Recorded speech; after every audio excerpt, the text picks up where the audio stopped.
Olá, tudo bem? Este é o 34º episódio de Fichamento. Bem-vindos a mais um episódio do nosso podcast. Hoje nós vamos nos aprofundar no artigo O Marketing de Conteúdo, o Inbound Marketing, e suas confluências à ciência da informação, de Gustavo Lunardelli Trevisan e Silvana Drummond Monteiro. A temática desse episódio nos convida a refletir sobre algo que vivemos todos os dias: a quantidade crescente de informações que circulam no mundo digital e como isso impacta diretamente a nossa vida. Não apenas como consumidores passivos, mas como pessoas que também produzem e gerenciam informação em algum nível. A ciência da informação, nesse cenário, se encontra em uma posição de confluência com o marketing e outras áreas, unindo esforços para garantir que essa imensa teia de dados e conteúdo faça sentido. Vamos começar pensando um pouco no papel da informação na nossa vida cotidiana. Quantas vezes por dia pegamos o celular, o tablet ou o computador e buscamos algo? Seja uma receita, uma notícia, um produto, a informação está em todo lugar, certo? Mas será que essa informação é facilmente acessível para todos? Será que ela é sempre confiável?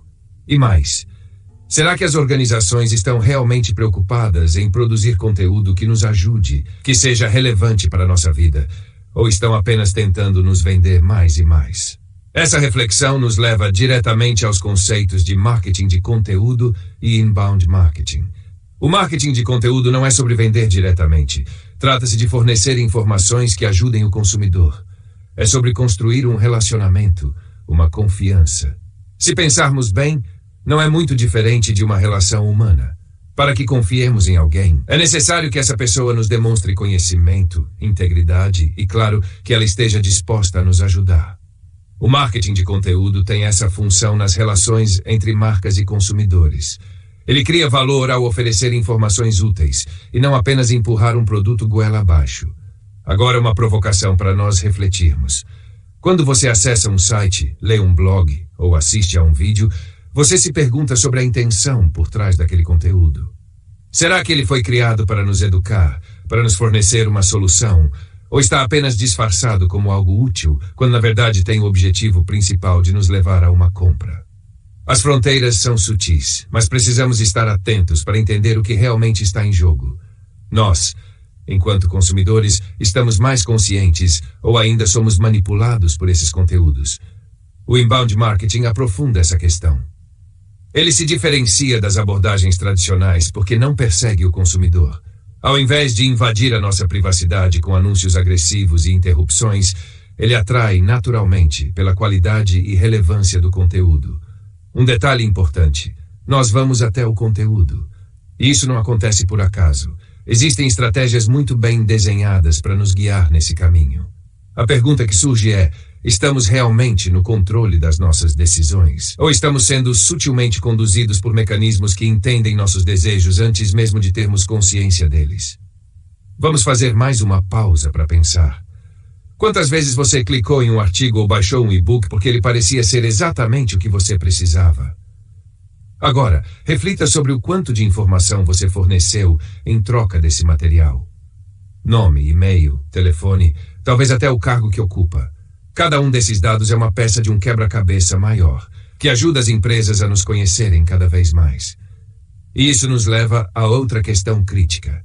Em um mundo cada vez mais digital, onde nossos dados são a nova moeda de troca, como estamos protegendo nossa privacidade? Será que temos consciência do valor dos nossos dados? Essa conexão entre informação e marketing vai além da mera venda. Quando falamos de inbound marketing e de marketing de conteúdo, estamos tocando em questões profundas sobre como a informação é organizada, recuperada e usada. A ciência da informação desempenha um papel fundamental nesse processo. A forma como as informações são indexadas e recuperadas pode determinar se elas serão úteis ou irrelevantes. Como profissionais da informação, temos uma responsabilidade enorme: garantir que o usuário final tenha acesso àquilo que realmente faz sentido para ele, e não apenas ao que uma organização quer vender. Aqui, uma outra provocação para nosso ouvinte. Estamos preparados para lidar com o volume avassalador de informações ao qual estamos expostos diariamente? Temos a capacidade crítica de filtrar o que é relevante e o que é ruído. Em um cenário onde a quantidade de dados cresce exponencialmente, como nos posicionamos para garantir que não sejamos apenas consumidores passivos, mas também curadores de nosso próprio consumo informacional. O artigo que discutimos hoje nos faz perceber que o marketing, a administração e a tecnologia da informação formam um ecossistema integrado. Vivemos em um tempo onde os profissionais precisam ser híbridos, transitar entre diferentes áreas do conhecimento.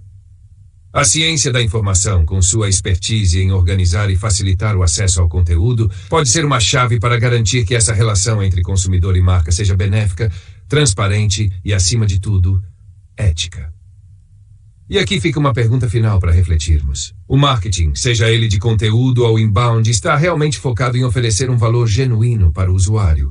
Ou estamos sendo seduzidos por uma nova roupagem de velhas práticas de manipulação?